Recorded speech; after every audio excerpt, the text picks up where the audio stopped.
are represented. We are represented. We are represented. Welcome to Represented, the podcast. I'm Aniki Shuru, racial equity coach for online business owners who want to be intentionally inclusive by building a business that is racially equitable. I created this podcast to normalize a conversation around racial inclusion so that fear is no longer the barrier that gets in the way of doing this work. This isn't about perfection, it's about progress. Whether you're taking your first steps or you're well-versed in the journey towards racial equity, this space is for you. So welcome home, friend. Let's get started. From coast to coast, around the globe, we are represented. We are represented. We are represented. Hey there, everyone. Welcome to another episode of Represented Podcast with me, Annie Gishiru. And today, oh boy, do I have a treat for you. I am joined by Brenda Gaddy, who is the founder and managing director of Women of Color Australia. And this is a non-for-profit organization. And I will let Brenda tell you a little bit more about that. But the conversation we're going to have today is, I cannot wait for you to hear all the work that she's doing and how she is paving the way. And even before I press record, we were talking about the legacy work that she is doing. And so, Brenda, welcome. Thanks, Annie. Magandang hapon. That's good afternoon in my native tongue, Tagalog, Filipino. Before I begin with our lovely conversation, I would just like to ground myself and acknowledge that I'm dialing in from the sovereign land of the Wallumattagal clan of the Darug Nation, and I'd like to pay my deep respects to elders past and present, acknowledging that respect and that acknowledgement to all your listeners who are First Nations peoples, and acknowledging that the lands that we're both standing on, playing in, and having this conversation is and always will be Aboriginal land. That sovereignty was never ceded. As you said, Annie, I'm so excited about this conversation with you. I follow your work. I love what you do. I love what you represent. And, we were talking about just then before you hit press record about the legacy work that we're doing. And so maybe we can start there. Women of Color Australia is an organization, non-profit and charity as well, grounded on that, led by the fear of change, that if we create the change now, hopefully in generations of 100 years, 50 years, 200 years, this organization, we don't need to exist anymore. Wow. That's the goal. That's the goal. Yeah.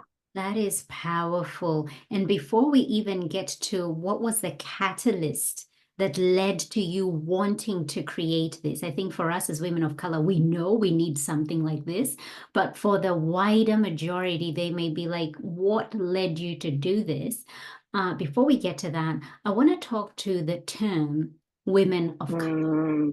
Yes. It is something let's Let's do that. It is something that we who identify in that way, I identify as Black, but I also identify as a woman of color.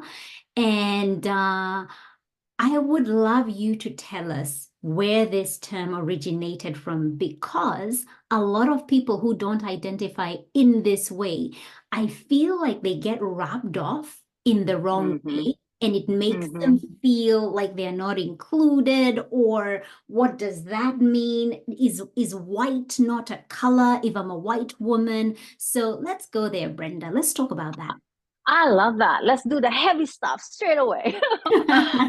The term women of color, Annie, as you would know, it's not a biological designation, as explained by Loretta Rose, a Black feminist in the States. It's a statement of solidarity. And if we go back into the history books, the year was 1977. There was this National Women's Conference being held in Houston, Texas. And essentially, they want equality for women. And so that conference, there was a minority women's plank that they're calling it, and essentially, talking about the needs and wants of the women who are not white. And so when the Black women from Washington, D.C. heard about this conference, they said, you know what? we want to represent ourselves. So they marched or they went and represented. And then along the way, funny thing happened along the way because Asian women, Latinas, and all these other women from other racial background, they said, we want to be part of this movement. Sis. Can you let us in? Yeah. And so, yes, come on, sisters, we'll welcome you in. But then they said, we can't really call it the Black women's agenda anymore because obviously we have all these other women. Yeah. Hence, the term women of color was born. And so, really going back to how I said in the beginning, it's a statement of solidarity. It's a term that has a lot of power. It's a source of strength for me whenever I utter the word, I'm a woman of color. It's a place of strength. So that's if your listeners would want to take one thing out of this conversation is that the women of color, it's a term that has a lot of power. So I wanted to step into it. That is so powerful in itself.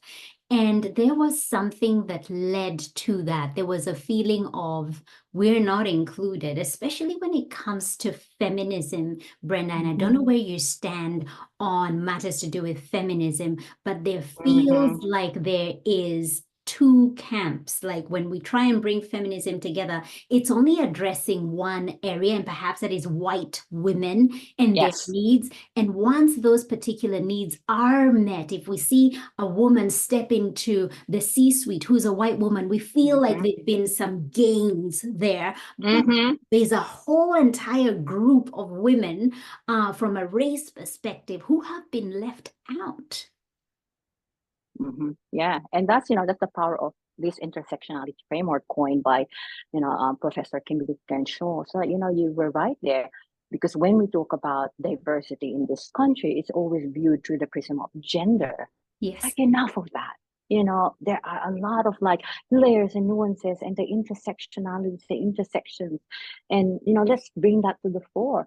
And so for me, I'm a feminist, and that means like it's for all of us. And it's grounded in solidarity and sisterhood. And when I speak about sisterhood, Annie, I don't see your experiences as the same with my experiences. That can never be. Your experiences are uniquely yours, and my experiences are uniquely mine. But having that recognition, having that acknowledgement that what happens to you, Annie, affects me, and what happens to me affects you. So that's important, recognizing that we have this shared humanity together, and we can move things forward as long as I honor your humanity and I honor my humanity as well. So I think for me, feminism is, if we're not centering the voices of the most marginalized, we're just perpetuating the same power structures, and we don't want that because we know it doesn't work. It doesn't work. Exactly. And even when you look at it from a society perspective, if we're not catering to the least in society, that's why we'll continue to see the disparities. We'll continue to see the rich get richer and the poorer get poorer, just because we're not meeting or attending to the needs of those who are the least, who have the most needs, who have been sidelined and marginalized. And if we cannot center that, if we're not meeting those needs, then we are just going to keep growing apart and apart.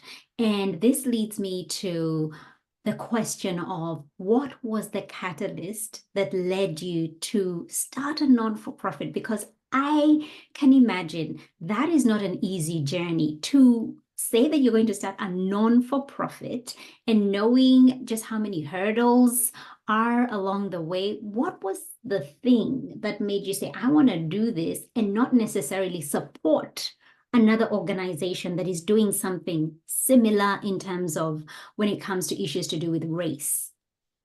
Thanks, Annie. This organization, Starting Gains, is deeply personal, Annie. If you see my screen, you'll see on my left or your right, that's my mother right there. Yes. She's passed on back in 2020, and this is all shared in the website as well, Annie. So I'm on the other side now. I was diagnosed with clinical depression. I didn't quite know what to do with my grief. I was very close to my mom. At the end of her life, she was at the nursing home. And I said to myself, I was in that deepest, darkest hole, and I think I heard her voice. Maybe it's my grief playing tricks on me. And she was asking, what are you doing? And so somehow I managed to get out of the hole. Obviously, I needed, I had help, I had the therapist, I had the medicines and all the rest of it. But then really this organization, and it's almost me reaching back in time, wishing that my mom had access to this type of organization where she feels she belongs. Yeah. Her voices, is matter, and it is heard. And so really for me, it's my giant love letter to my mom.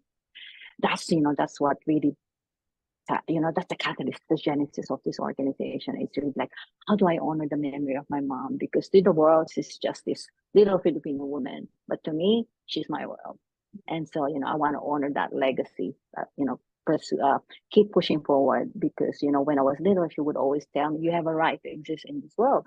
And I was like, in my head, what is she talking about? And now I get it. And now I get it because she knew I will encounter all these barriers because I'm 5'2", I'm short, I'm tiny in stature. I have the accent, I have the brown skin. And she knew that when you grow up, you will get it. And now I get it.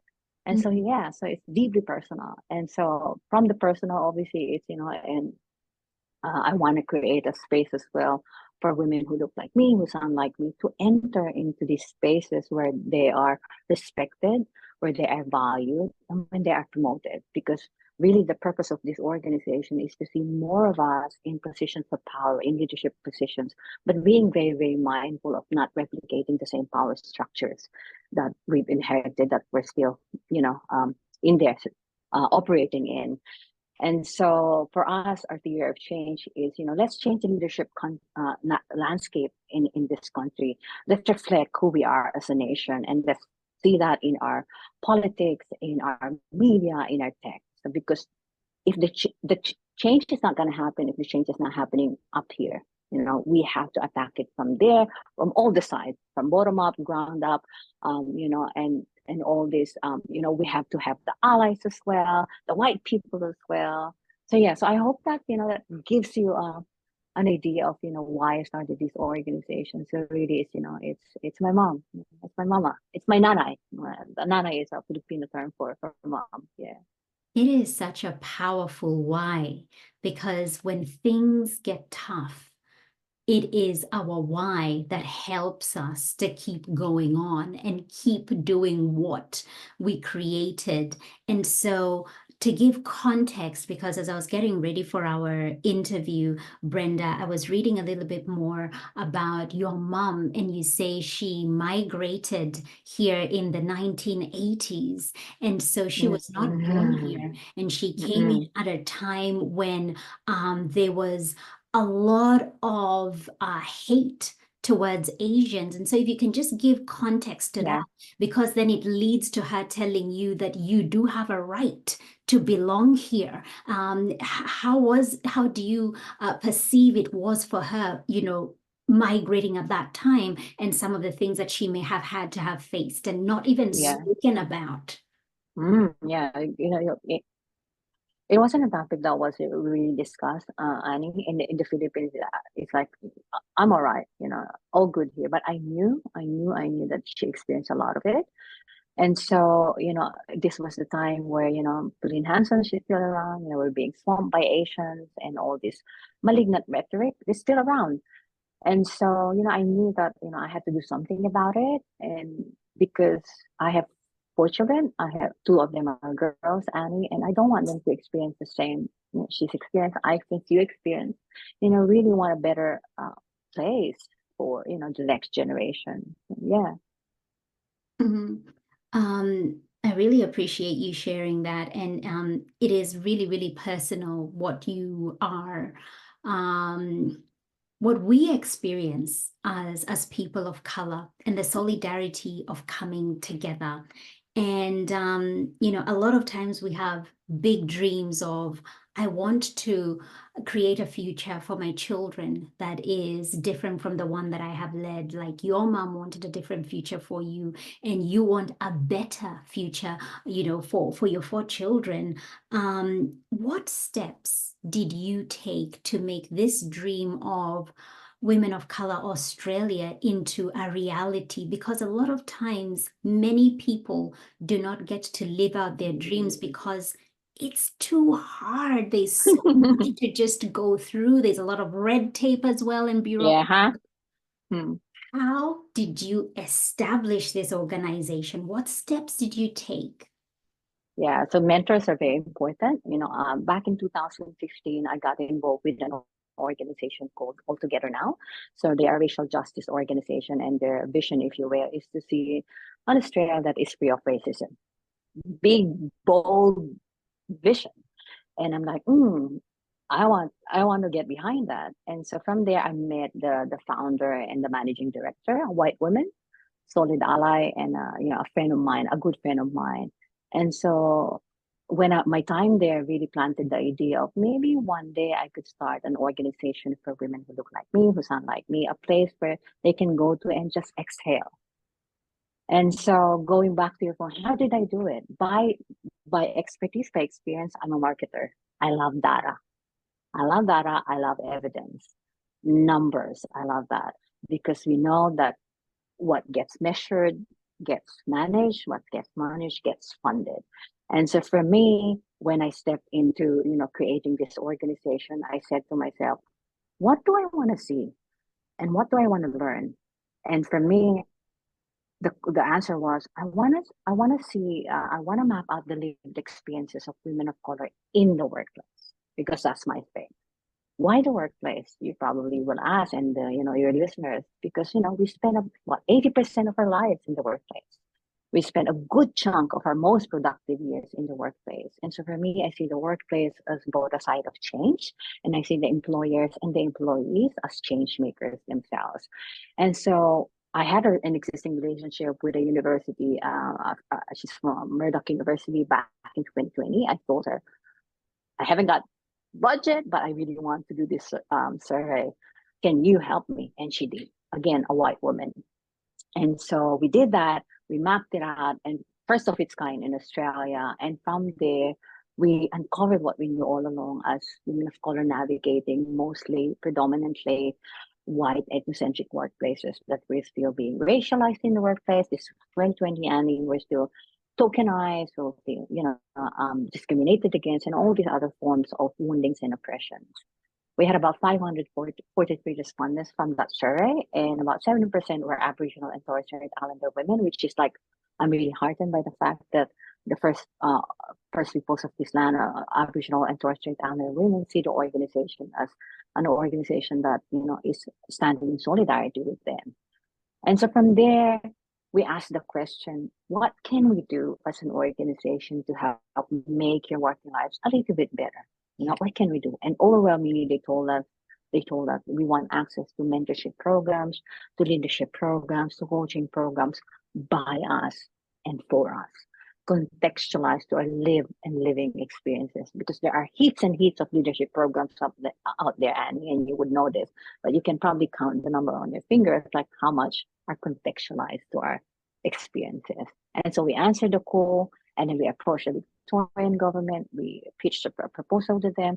They saw the merit, they saw the value, they saw the potential, and they decided to back us up. And from there, as they say, the rest is history. Here we are, but in 2024, we are rolling out the second Women of Color Executive Leadership Program. And that's because of the power of the evidence and the voices of the women of color who participated in that survey. So I'm always going to be forever grateful to our sisters who help us, be where we are now. Yeah, I'm grateful.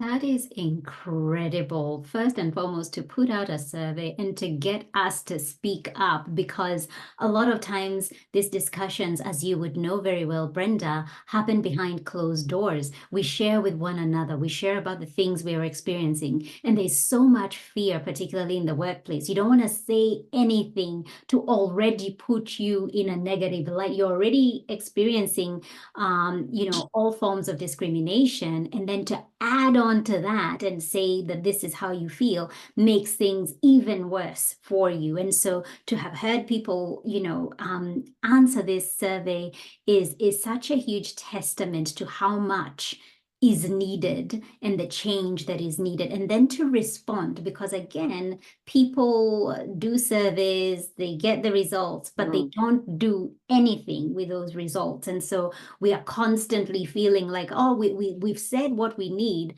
but our needs are still not being met. And so for the organization to then go ahead and create programs that are needed, mentoring, executive leadership programs, is leading us in the right direction. And I want to talk a little bit about the board of directors that you have now as part of the organization. How did you go about, reaching out to them and having them come on board? And the fact that they are actually all women of color, was that intentional? It was very intentional because obviously, how often are women of color given the chance to sit on boards, become part of the boards? 0, 1%. We have to go back to the statistics. When I started the organization, I knew that, before we can elevate our voices as women of color, we need to center the experiences of, Aboriginal and Torres Strait Islander people, and women. And so I was very conscious of the fact that we have to have First Nations women on the board, because, we need to be able to ensure that what we're doing, how we conduct ourselves, what we do as an organization is speaking to that solidarity with First Nations people. So we opened the opportunity, and people responded from all over Australia, and we're like, oh my God, what they say, if you build it, they will come. They came, they did, and we're like, I was so overwhelmed. And these are volunteer positions as well, and for them to share their time, donate their time, their talent and energy, Annie, to an organization who at that time we were an unknown entity, and for them to see beyond that, I have to pinch myself to this day, like, oh my God, you want to help me? You want to help push forward the agenda? And I'm just so grateful, for them to, because where I am now, I see my role. It's very, it's a privilege and responsibility.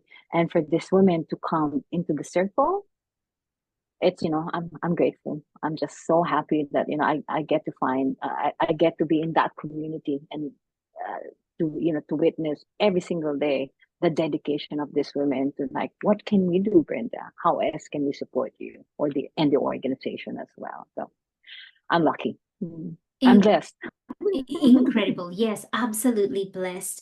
And I'm wondering, as you were speaking, do you think the racial awakening that happened back in 2020, globally, more so in America, in the US, do you think that it had something to do with the uptake and the appetite of people here in Australia saying, yes, there is room for an organization like this. Yeah, we can talk in this kind of manner, because I know in Australia, having lived here for 24 years, that it is not our way, it is not our culture to talk about racism.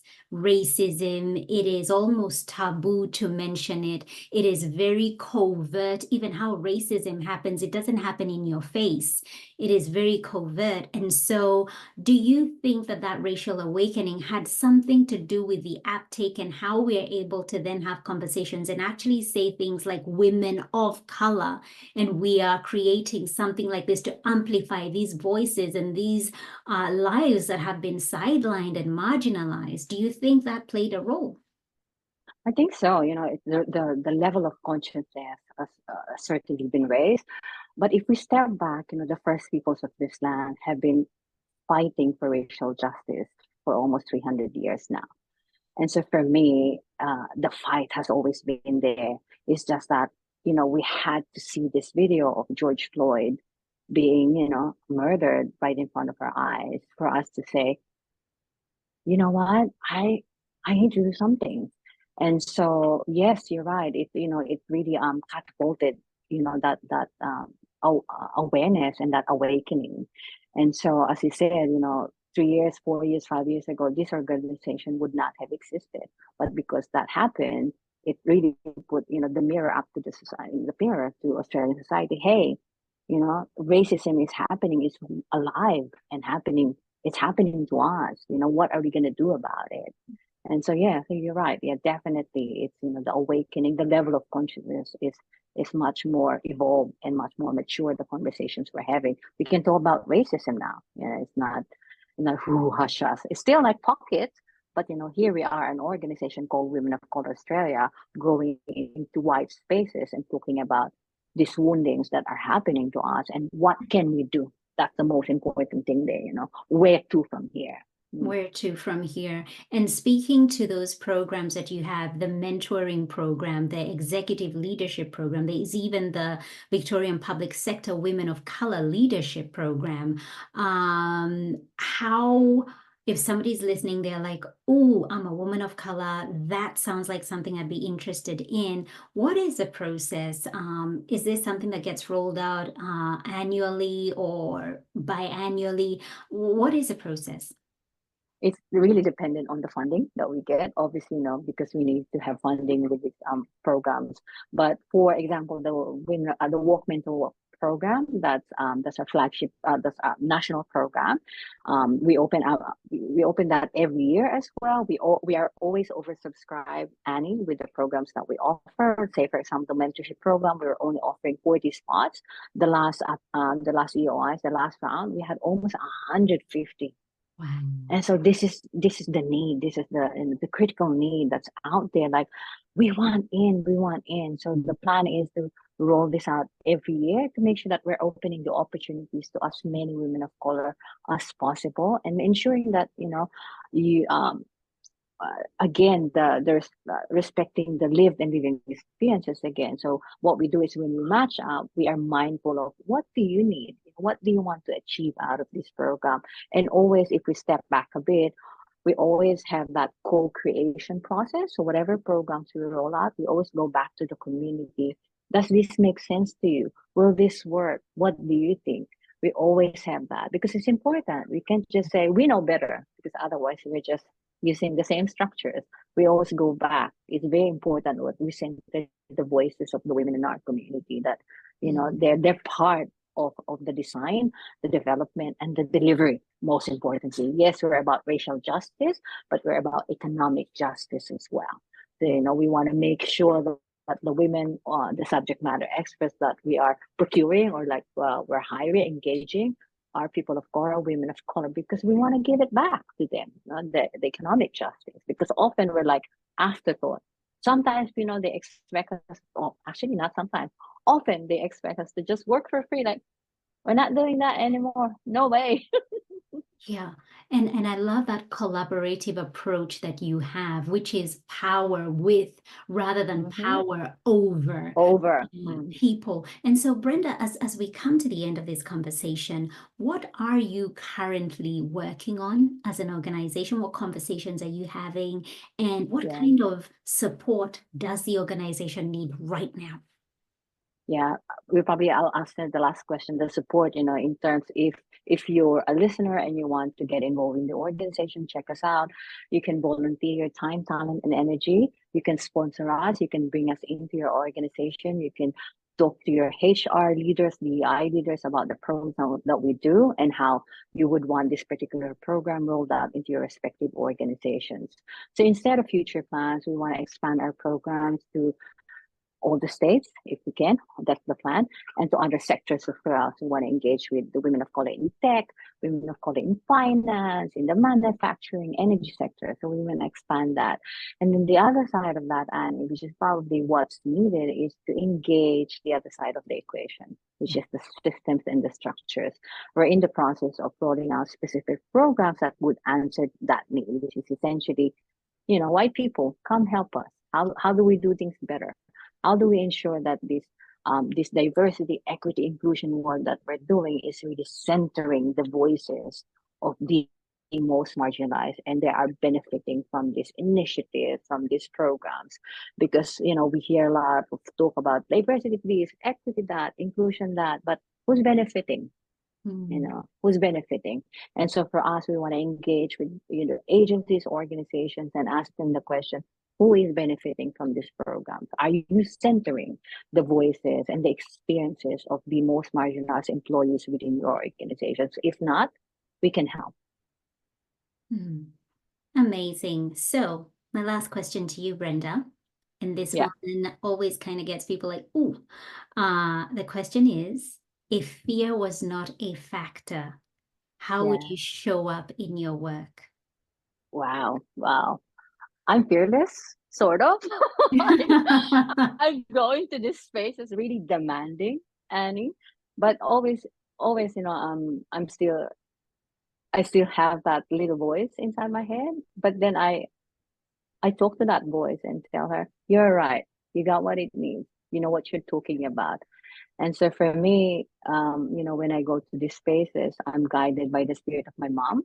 I'm guided by the power of my sisters, and I go in not just representing myself, but representing my community as well. And as I've said, it's a privilege and a responsibility. So I carry that in my heart when I go to these spaces. That I'm not alone. I'm with my sisters.